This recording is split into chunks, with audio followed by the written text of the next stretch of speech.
guys, welcome back to my channel. Thank you so much for watching this video today. If you're new to my channel, thank you so much for stopping by and watching this. I just want to give a big shout out to all my new subscribers and my current ones. Thank you so much for following my channel and watching my videos.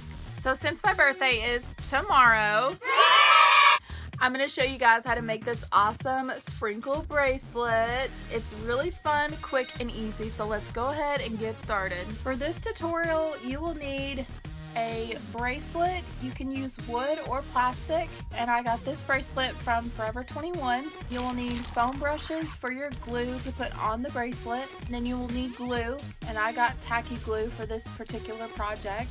And then you'll need these craft foam beads, and I got these at Hobby Lobby. And these look a lot like sprinkles. I didn't want to use real ones for this tutorial, so I decided to get these, and I think they look very similar. The first step we're going to do is just going to start putting the glue on the bracelet. Take your brush and then just even it out.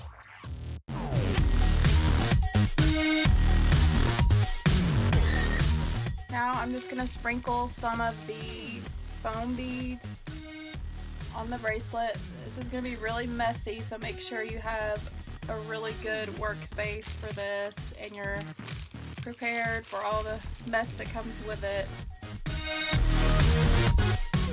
Another thing you could do, instead of just putting them on there, you could just roll it on.